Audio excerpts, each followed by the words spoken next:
जय श्री राधे कृष्ण। आप सभी का आपके अपने YouTube channel VK Mishra present में बहुत बहुत स्वागत है। आइए आज आप सब जानेंगे वर्ष 2025 आश्विन मास शुक्ल पक्ष में पापांकुशा एकादशी का व्रत कब धारण किया जा रहा है।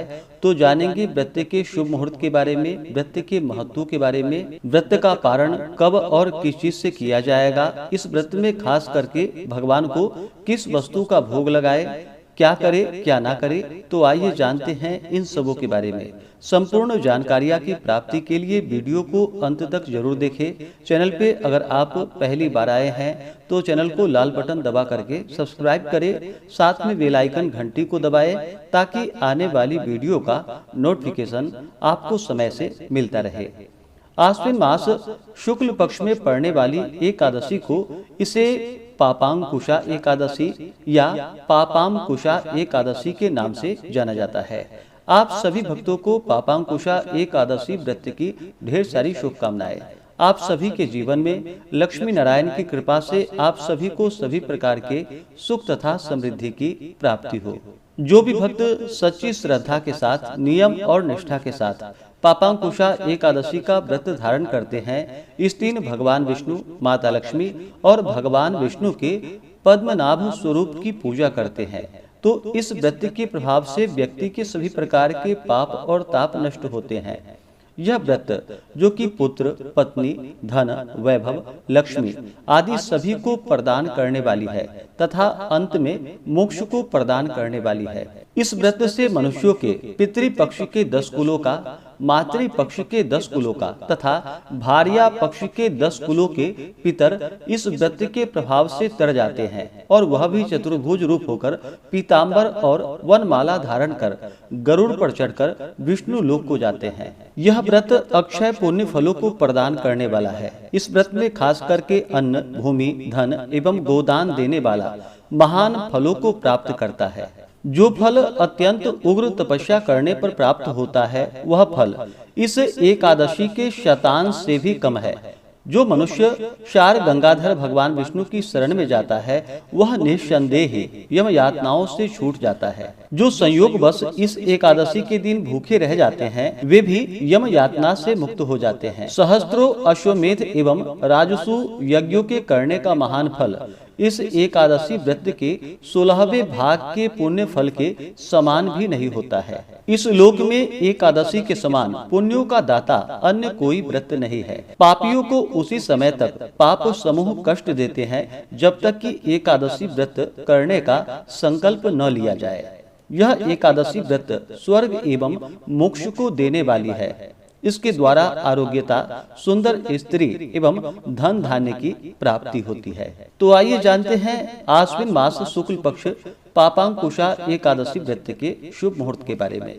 एकादशी तिथि प्रारंभ समय जो कि 2 अक्टूबर 2025 दिन गुरुवार शाम 7:13 और एकादशी तिथि की जो समाप्ति है वह 3 अक्टूबर 2025 दिन शुक्रवार शाम 6:34 पे एकादशी तिथि की समाप्ति है।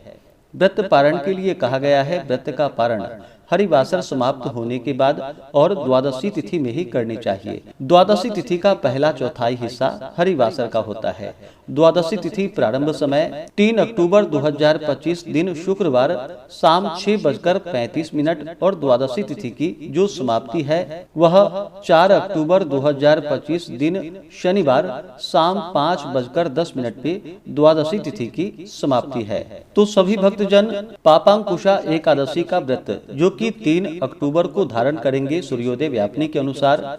सभी स्मार्त हों या वैष्णव हों, वो 3 अक्टूबर को व्रत धारण करेंगे और व्रत का पारण 4 अक्टूबर 2025 दिन शनिवार को किया जाएगा। 4 अक्टूबर को पारण का समय सुबह 6:15 से सुबह 8:40 तक व्रत का पारण किया जाएगा। पापांकुशा एकादशी व्रत का पारण गुरेण पारणम, गुड़ से व्रत का पारण है। यह संभव ना हो पाए तो आप जल, फल या तुलसी दल से व्रत का पारण करें। 3 अक्टूबर को ब्रह्म मुहूर्त का समय सुबह 4:38 से सुबह 5:26 तक होगा। सूर्योदय का समय सुबह 5:51, सूर्यास्त शाम 5:41 होगा। राहु काल का समय 3 अक्टूबर को सुबह 10:17 से सुबह 11:46 तक होगा और 4 अक्टूबर को सुबह 8:49 से सुबह 10:17 तक राहु काल का समय होगा। राहु काल समय के दौरान कोई भी शुभ कार्य या नया कार्य नहीं करना चाहिए, इस बात का ध्यान रखें। 3 अक्टूबर को प्रातः काल पूजा का शुभ मुहूर्त सुबह 5:02 से सुबह 6:15 तक होगा। अभिजीत मुहूर्त का समय सुबह 11:48 से दोपहर 12:34 तक होगा। विजय मुहूर्त का समय दोपहर 2:08 से दोपहर 2:55 तक होगा। शाम को पूजा का शुभ मुहूर्त शाम 6:05 से शाम 7:18 तक होगा। नक्षत्र जो कि श्रवण होगा सुबह 9:34 तक, उसके बाद धनिष्ठा नक्षत्र होगा। योग धृति होगा रात्रि 9:46 तक, उसके बाद शूल योग होगा। एकादशी तिथि के दिन 3 अक्टूबर को सर्वार्थ सिद्धि योग और रवि योग भी बन रहा है, जो कि सुबह 6:15 से सुबह 9:34 तक होगा, जो कि बड़ा ही अच्छा संयोग बन रहा है। जो भी एकादशी का व्रत धारण करते हैं उन्हें व्रत के लिए दशमी तिथि के दिन शुद्ध और सात्विकता का पालन करते हुए सूर्यास्त होने से पहले ही भोजन ग्रहण कर लेनी चाहिए और रात्रि ब्रह्मचर्य का पालन करते हुए भगवान विष्णु के और एकादशी व्रत का स्मरण करते हुए सोना चाहिए। एकादशी की सुबह उठ करके स्नान करके शुद्ध वस्त्र धारण करके भगवान सूर्य नारायण को अर्घ्य प्रदान करे और फिर व्रती को व्रत का संकल्प लेना चाहिए। भगवान विष्णु से प्रार्थना करनी चाहिए कि हे भगवान विष्णु, हे भगवान पद्मनाभ, आज मैं आश्विन मास शुक्ल पक्ष की पापांकुशा एकादशी का व्रत धारण करने जा रहा हूँ या करने जा रही हूँ। इस प्रकार से भगवान से प्रार्थना करें। अपना नाम, अपना गोत्र और स्थान का उच्चारण करते हुए भगवान से प्रार्थना करें कि यह व्रत मेरा निर्विघ्न पूरा हो, हमें पुण्य फलों की प्राप्ति हो। आपके मन में जो भी इच्छा हो, जो भी कामना हो, वह भगवान विष्णु से कहें और दिन रात्रि उपवास रह करके व्रत को धारण करें। जो उपवास नहीं रह पाते हों, जिनका स्वास्थ्य सही ना हो, तो एक समय फलाहार ग्रहण करके व्रत को धारण करें और इस दिन भगवान का सुबह और शाम के वक्त पूरे विधि विधान के साथ पूजन करें।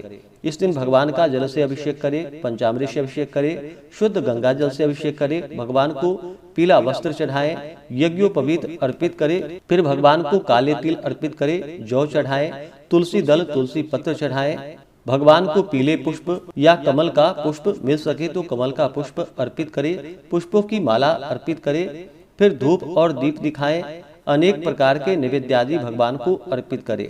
दूध से बने हुए वस्तु हो या अभी के मौसम में जो भी ऋतु फल प्राप्त हो उसका भगवान को भोग लगाए। खास करके पापांकुशा एकादशी के दिन भगवान को केले का भोग अवश्य ही लगाए और तुलसी दल डाल करके भगवान को भोग लगाए और इस प्रसाद को, जो कि केले को, बाद में प्रसाद के रूप में ग्रहण करना चाहिए। यह अनंत फलदायी माना गया है। नैवेद्य का भोग लगा करके भगवान को जल से आचमनी करवाएं। मुख शुद्धि के लिए पान पत्र, सुपारी, लौंग इलायची के साथ में अर्पित करें, द्रव्य दक्षिणा चढ़ाएं। इसके बाद एकादशी व्रत का कथा श्रवण करें। भगवान विष्णु के स्तोत्र, चालीसा आदि का पाठ करें या श्रवण करें, पुरुषोक्त आदि स्तोत्र का पाठ या श्रवण करें, भगवान की आरती करें, निराजन करें, पुष्पांजलि करें और फिर क्षमा प्रार्थना करें। इस प्रकार से सुबह और शाम के वक्त पूरे विधि विधान के साथ पूजन करें। एकादशी की रात्रि जहां तक हो सके जागरण करते हुए समय को व्यतीत करें और द्वादशी की सुबह उठ करके स्नान करके शुद्ध वस्त्र धारण कर ले, भगवान का पूजन करें, भगवान की आरती कर ले। इसके बाद ब्राह्मणों को भोजन करवाए, ब्राह्मणों को दान और दक्षिणा दे और फिर समय के अनुसार व्रत का पालन करें। इससे भगवान विष्णु अति प्रसन्न होते हैं। व्रती को व्रत के दौरान शुद्ध और सात्विकता का पालन करना चाहिए। तामसिक वस्तु का, नशीले पदार्थों का सेवन नहीं करना चाहिए। किसी के ऊपर क्रोध नहीं करनी चाहिए। अपने मन में किसी के प्रति ईर्षा या द्वेष का भाव नहीं लाना चाहिए। व्रत के दौरान ओम नमो भगवते वासुदेवाय या श्री कृष्ण गोविंद हरे मुरारी आदि जपते रहना चाहिए। इस दिन झूठे व्यक्तियों से या धूर्त व्यक्ति आदि से दूरी बना करके रखनी चाहिए। अगर कभी भी कोई गलती हो जाए तो भगवान सूर्य नारायण का दर्शन करके भगवान विष्णु से क्षमा याचना मांगनी चाहिए। इससे भगवान विष्णु अपने भक्तों के सभी प्रकार के पापों को नष्ट कर देते हैं। जब व्यक्ति के पाप और ताप नष्ट होते हैं तभी उनके पुण्यों का उदय हो पाता है, उसके बाद ही सांसारिक सुखों की प्राप्ति हो पाती है।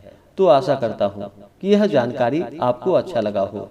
इसी प्रकार से ज्ञानवर्धक जानकारियाँ प्राप्त करते रहने के लिए, व्रत पूजा के बारे में जानने के लिए, कथा को सुनने के लिए चैनल पे अगर आप पहली बार आए हैं तो चैनल को लाल बटन दबा करके सब्सक्राइब करें, साथ में बेल आइकन घंटी को दबाएं ताकि आने वाली वीडियो का नोटिफिकेशन आपको समय से मिलता रहे। वीडियो को लाइक करें, शेयर करें। सुखी रहें और स्वस्थ रहें। जय श्री राधे कृष्ण। धन्यवाद।